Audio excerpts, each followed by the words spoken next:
we forget, and this is the nature of the conflict, why that part of ourselves is doing that. Because there isn't someone else in your head. You know, there's no third party there. It is a part of you that wants the same things that you want. It has the same values that you have. You know, freedom, happiness, wealth, all of that kind of value abstract stuff. But it's just going about it in a different way. So while, say you value happiness, and this little part of you that's whispering these doubts in your ear it also values happiness, it's just forgotten about it. Now it's trying to keep you happy by keeping you safe. It's saying don't ship your product out the door, don't speak to the customer, they might judge you, they might laugh at you. What it's trying to do is keep you safe. And it's trying to keep you safe so that ultimately you don't, you know, you're safe and you're happy, you're comfortable and you're feeling good, and that's what it wants for you. Now, you've got this conflicting desire, which is, I'm an entrepreneur. I want to be successful. I want to build a business. I want recognition, prestige. I want financial success, and all of that's going to make me happy. Same ultimate goal, two very different approaches. And the solution to that is to remind that part that you're doing this for your happiness. You're not doing it because you want to be laughed at. You're taking a risk. You're rolling the dice and enlisting its support to help you move towards that goal that could help you be more fulfilled, more happy, more successful, more wealthy, whatever it is that's important to you, rather than just having that argument with it about fear or whatever it's concerned with. Does that make sense? It does. I'm trying to I'm trying to sum up what could be a couple of hours worth of work with a client. I'm thinking we'll leave that now because I mean you answered that really well in the context of this interview. So yeah, cool. Great. Okay, so earlier you talked about communication, this inner communication with yourself, and I guess I've heard that described as self-talk. Yeah. Why is that so important? And do you have some tips on self-talk? Yes, look, some people struggle with this one a lot more than others. Some people are really attuned to that internal dialogue, and it does have a lot to do with those parts that we talked about. Internal dialogue is often internal conflict is often represented through that internal dialogue.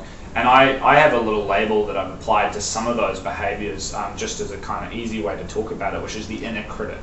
And I don't invent that term. It's, a lot of people talk about that, but a lot of people have this inner critic, that internal dialogue that criticizes the choices they make, questions the decisions, gives them a hard time about all that kind of stuff. So, some people hear that more than others, and it's a habitual thing. You can train yourself to pay attention to those internal voices, or you can actively choose to kind of ignore them. And I think that, they're there no matter how successful an entrepreneur is. There's always another level that they could go to, and there's always an inner critic questioning whether or not they've got the ability to do that. And we have to, if we want to keep progressing in our careers as entrepreneurs, we have to keep overcoming that internal resistance, to growth. That's what it's all about. Okay, so just to clarify that, is I think I asked two questions initially, which probably why you answered one of them and maybe not the other, is in terms of self-talk, what can we actually do? Are you saying that if we got this inner conflict, we basically just ignore it and then just go and do our thing, or is it a case where you soothe yourself, let's say, this is okay, or we're going to be able to make it all, whatever the case is? Yeah. Should you actually be doing that, or should you be ignoring it? Yeah, okay. Well, there's a whole bunch of solutions to that problem, and it kind of depends on who I'm dealing with, which one I'll suggest. Some of them are as wacky as just trying to imagine that internal voice talking to you in Donald Duck's voice, because when you do that, the power of the words that it has are completely destroyed. Like if you just literally imagine Mickey Mouse or Donald Duck or whatever trying to criticize your business decision, the resistance melts away because it's just funny. Yeah. And you realize how ludicrous it is to be giving yourself this self-talk when you put it into that voice. The other thing that I find, and for me personally, this is what works for me, because I deal with this all the time as well, is to reframe, to look at this from a whole new perspective. So whenever I hear my internal critic pop up and that voice say something, I treat that as a litmus test, or that's not a good term, maybe like a canary in a mine. I treat that as an indication, a signal that I'm about to do something really significant, really worthwhile. So we were talking about doing work that counts, doing important stuff. And I think that that's a great way to be able to gauge, is this an important task or not? Is this a task that's going to help me grow as a person and also help my business grow?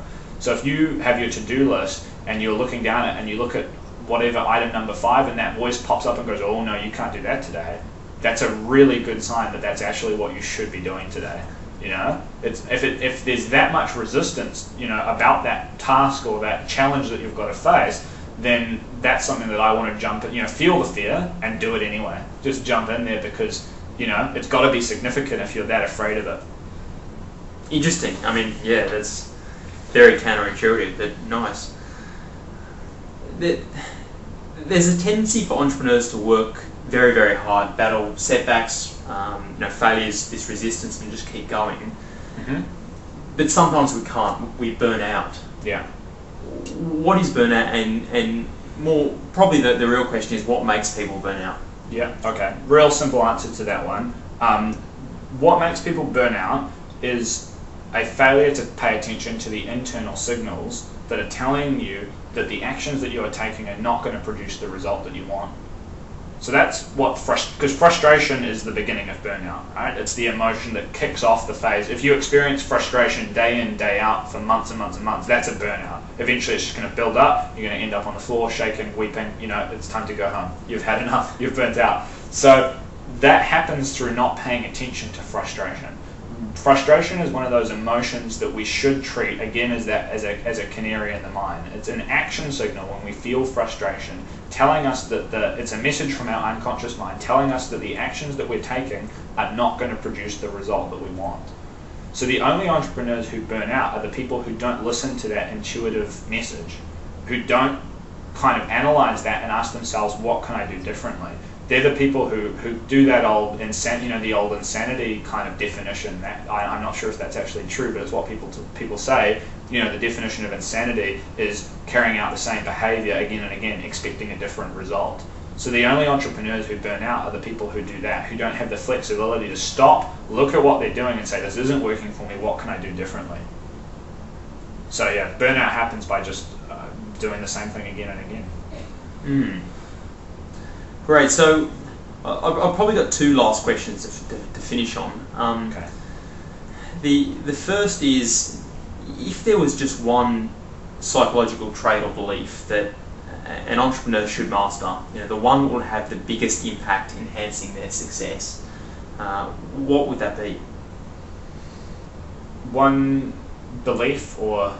Well, it could be one belief or trait, one sort of psychological thing that they could do or change and then or inherit. Like say we're talking about Richard Branson, we're saying, you know, he's got this great success because, you know, maybe he does some special things. Right. If you could sort of, in all this, you said you've modelled all the successful people, you know, what would be the sort of one thing that you could take from, you know, all of them as such and say, hey, this is the number one thing as an entrepreneur you really should be doing, or you should, you know, bring that into pick one thing. Well, I mean, look, if you got more, yeah, that's great. I mean, I think we've touched on a couple of them already. I mean, that focus on action, that focus on work that counts, on doing important stuff. You know, the significant work, which is again what I was saying with Richard Branson. That's all he does. I mean, he doesn't do any paperwork. Do you know what I mean? So he just does the important work. And then going way back to the start of our discussion, I think it's really all about state. It's all about you know, being able to stay in the zone, being able to stay in and it's not just a positive state. Like, I'm not actually a big advocate for positive thinking. I think that when stuff is negative, when the world, you know, when the shit has hit the fan and you've got challenges, there's no point believing that everything is fluffy unicorns. Do you know what I mean? That it all is well. But staying in the zone where you're open to possibilities, where you're flexible, where you're hustling, where you're solving problems, rather than giving into despair, that alone I think is the biggest difference between those entrepreneurs who have made it big, that I've met certainly, and the ones who are still trying. The people who haven't quite got it together are still letting their emotional state be dictated by the challenges that they're facing, and they personally are experiencing and riding with the ups and downs of their business. And it's the ones who figure out, this is the mindset I'm going to have, these are the beliefs that I'm going to stick to, and I'm going to come in, if it's a good day, I'm going to think that I've got huge potential. If it's a bad day, I'm going to come in knowing that I've got huge potential. You know, for example, it's those people who tend to rapidly, you know, produce huge business success and really go somewhere. So I think that's it, is, you know, figuring out how to manage your state and make sure that you're in that optimum kind of working zone, doing stuff zone. Yeah. Nice. I'm going to listen to that a few times again and try and do it myself. So, I mean, you may have actually already answered the other question that I had, so I'm sort of talking out loud now as I ask it. Okay. I'm glad you're talking out loud. Yeah, the other one is, we mentioned all these things: fears, inner conflicts, limiting beliefs, you know, procrastination, all these potential psychological issues that entrepreneurs, people like me and our audience could have. So there's so much of it. You know, where the hell do they start? I mean, if you're going to try and start addressing some of these things and getting rid of the negative and start picking up the positive beliefs or whatever, where do you start? Okay, two-part answer. I have to give you a two-part answer for this one. It's a great question. The first is that there is no real beginning and there is no real end. What we're talking about, I mean, and what I specialize in is the type of growth that has to happen for entrepreneurs to continue kicking ass and achieving big goals.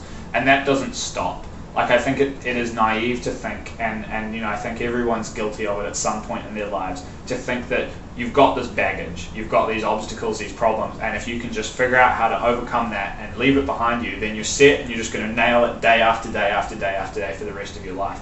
That is not true. Like, it just doesn't happen. And I speak from the personal experience of having worked with the guys who run $100 million businesses. They're still struggling with issues. Now, their issues might seem incomprehensible to somebody who's just starting a home business, you know, who's just kind of kicking off with like a little internet business or something like that.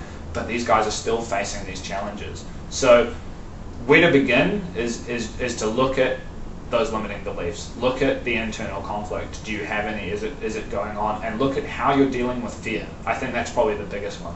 You know, just start with figuring out how's fear affecting you, how's holding you back, because it's also really easy to overcome. Fear is not a huge obstacle. Begin there, and yeah, the second answer to your question is it doesn't end. You know, maybe when you're dead. But the good thing is that once you've produced some success, as a business owner, if you're approaching some of these problems from a position of financial strength, from a position of industry experience, solving these problems becomes a lot more fun.